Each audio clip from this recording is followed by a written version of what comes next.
В едином танце к миру и добру. Под таким девизом во Владикавказе стартовал 5-й юбилейный международный фестиваль «Танцевальное шоу Кавказа. Танец дружбы». На сцене Остинского театра за 5 дней выступят свыше 600 участников. Здесь собрались танцевальные коллективы не только России, но дальнего и ближнего зарубежья. Это Татарстан, Казахстан, а также Израиль. Зрителей ждут необычайные яркие выступления. Впервые фестиваль прошел во Владикавказе в 2011 году. С того дня география праздника только расширяется. В администрации Владикавказа надеются, что он станет своеобразным мостом дружбы между детьми разных национальностей.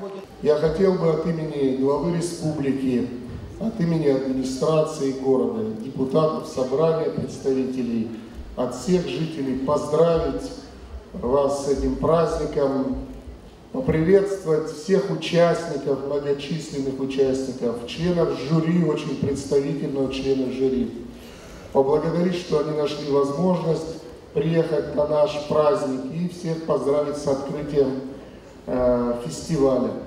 Ребята очень волнуются. Некоторые из них участвуют в фестивале не первый раз. В прошлом году, например, ансамбль «Молодость Осетии» завоевал 2-е место. Верят, что удача не обойдет их стороной и сейчас.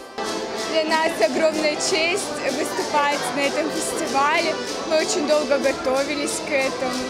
Все очень дружные ребята, мы подружились. Мы приобретем много новых друзей, узнаем много нового с разных республик, стран.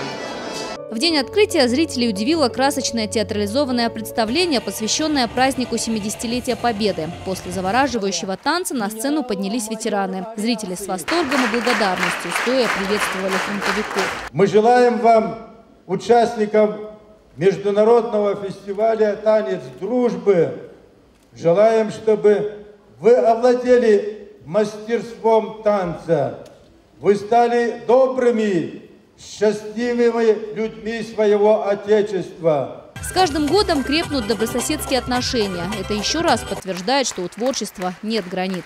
Его ценность заключается в том, что в ходе фестиваля мы формируем не просто общество людей, которые объединены танцем. Мы даем возможность познакомиться нашему будущему поколению с теми, кто их окружает.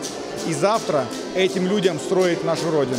В финале фестиваля 14 мая на площади Свободы состоится большой гала-концерт для жителей республики. В нем примут участие все конкурсанты, а завершится все действо праздничным фейерверком. Елена Черенкова, Дзараса Багаева, Евгений Маркин, Осетия ТВ.